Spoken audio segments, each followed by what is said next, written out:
नमस्कार दोस्तों।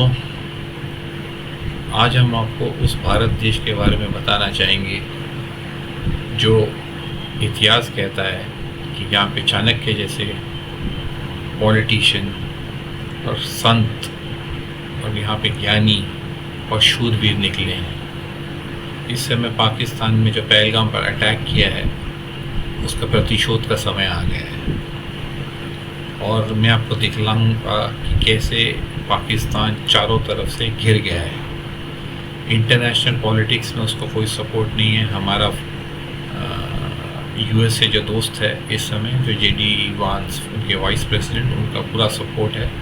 उनकी स्टेटमेंट आ गई है कि पाकिस्तान और इंडिया को मिलकर वहाँ पर अटैक करना चाहिए, इन आतंकवादियों को ख़त्म करना चाहिए। अगर वो नहीं करता है, उनको सपोर्ट करता है आतंकवादियों को, तो इंडिया की जो स्ट्रैटेजी इस समय चल रही है, जो प्रेशर बना रही है, जो हमारे आर्मी वहाँ पर घेराव बना हुआ है, अफ़गानिस्तान दूरन लाइन पे वहाँ पर पाकिस्तान पर अटैक कर चुका है। और इतना ही नहीं, बलूचिस्तान ने कम से कम अभी तक 500-600 पाकिस्तान के सोल्जर्स मार दिए हैं। अब हम स्ट्रैटेजी देखेंगे कि कैसे इंडिया आगे लड़ेगा। ये आप मैप पे देख सकते हैं, पाकिस्तान का इंटीरियर यहाँ तक है और हम यहाँ तक भी पकड़े तो ये पंजाब में जो जालंधर इलाका है, ये देखिए 500 किलोमीटर है और भारत के बॉर्डर से लगभग 400 किलोमीटर है। तो हमारे S-400 जो मिसाइल सिस्टम है वो 400 किलोमीटर तक वो पिकअप कर सकते हैं। कोई भी प्लेन उड़ रहा है, यहाँ से मिसाइल निकला है तो उसको इंटरसेप्ट कर ले, बीच में से उसको मिसाइल को ख़त्म कर देते हवा में। तो इसको इंटरसेप्ट कहते हैं ऑफ मिसाइल्स। अब मैं आपको ये चीज़ दिखाना चाहूँगा, इस्लामाबाद कितना दूर है।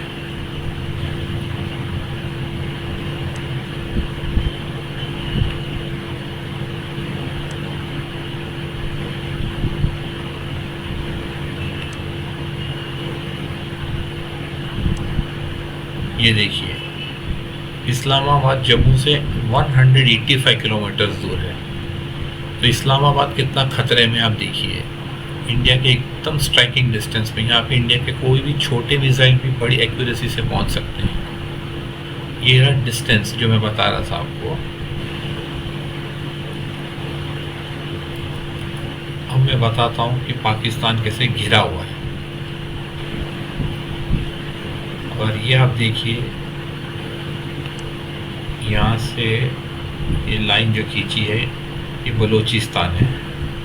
ये ऑलरेडी यहाँ पर पाकिस्तान पे अटैक हो रहा है। यहाँ पे अब तक 400 सोल्जर्स मार दिए। ये सिंध इलाका है तो यहाँ कट जाता है, ये पंजाब और ये ऊपर पश्तून। ये जो इलाका है पूरा पश्तून का है और यहाँ पे पश्तून ने भी लड़ाई छेड़ दी है पाकिस्तान पर। और ये अफ़गानिस्तान के ग्रुप के साथ ही मिले हुए हैं, तकरीबन ये एक ही भाषा बोलते हैं इस एरिया में। और ये हो गया, आप देख सकते हैं पूरी एक रेड लाइन, ये पूरी अटैक जोन। अब देखिए पाकिस्तान बचा कितना है इंडिया के पास अटैक करने के लिए। अब इतना ही नहीं है, अभी हम नेवी की तरफ देखेंगे।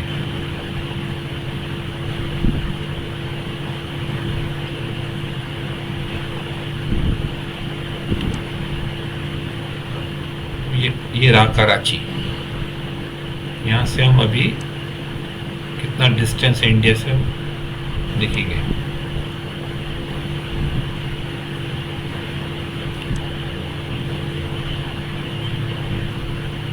ये है जामनगर गुजरात। कराची और जामनगर गुजरात के बीच में 370 किलोमीटर का फ़र्क है। ये देखिए, और ये है इंडिया का बॉर्डर। अब सोचो ये इस तरफ कितना फ़र्क पड़ जाता है किलोमीटर में। कराची इंडिया के बॉर्डर से 150-200 किलोमीटर दूर है। तो इससे अंदाज़ा लगा सकते हैं कि हम पाकिस्तान को कितना जल्दी हरा सकते हैं अगर अच्छी तैयारी हुई हो। और मुझे कोई शक नहीं, मोदी सरकार अच्छा ही काम कर रही होगी। पास्ट में भी उन्होंने अच्छे काम किए हैं, और उनका अटैक होगा तो फुल प्रूफ होना चाहिए, जिसमें हमारे को कम से कम नुकसान हो और सामने वाले दुश्मन को ज़्यादा नुकसान हो। यही वॉर की स्ट्रेटेजी होती है। और मैप में मैंने आपको यही बताया है कि कराची जो इम्पोर्टेंट सिटी है, तो उसके ऊपर हमारा नेवल अटैक होगा और पहले ये ध्वस्त हो जाए तो पाकिस्तान की नेवी ख़त्म हो जाती है, और 400 किलोमीटर की पेनिट्रेशन तक पाकिस्तान की एयरफोर्स है। बाकी पाकिस्तान की चौड़ाई 700-800 किलोमीटर 900 किलोमीटर तक भी, बट वो बलूचिस्तान में आ जाता है, तो वो कि हमारा दुश्मन नहीं है, और वहाँ से उन्होंने भी अटैक कर दिया है। तो लगभग हमें 400 किलोमीटर जितने पाकिस्तान के डेप्थ के अंदर अटैक करना है। और आपने देखा जामनगर से भी लगभग उतना ही किलोमीटर है, राजस्थान के जैसलमेर से भी नज़दीक है, और जम्मू से इस्लामाबाद 200 किलोमीटर है। तो ज़्यादातर चांस है कि इंडिया आराम से युद्ध जीत जाएगा और पाकिस्तान को अपने घुटने टेकने पड़ेंगे। जो रहा न्यूक्लियर वेपन्स की धमकी, वर्ल्ड वॉर में भी हिटलर के पास और हर एक के पास केमिकल वेपन्स थे, और वर्ल्ड वॉर के अंदर कभी केमिकल वेपन्स यूज़ नहीं किए गए थे। और कोई भी देश, रिस्पॉन्सिबल देश, ऐसे वेपन यूज़ नहीं करेगा, चाहे कितनी भी दुर्गति क्यों ना वॉर में। हाँ, फ़र्क ये होता है कि सामने वाले के पास ये वेपन ना हो तो फ़र्क पड़ता है, बट परंतु ये दोनों देश के पास है तो युद्ध लंबा नहीं चलेगा। इसकी हम उम्मीद करते हैं पाकिस्तान जल्दी हार मान लेगा, और मानेगा ही, क्योंकि इसके अंदर दोनों की भलाई है। और पाकिस्तान की तो इस समय ज़्यादा हालत ख़राब है, अर्थव्यवस्था। तो उम्मीद करते हैं ये आपको समझ आया कि ये युद्ध भारत के फेवर में है। धन्यवाद।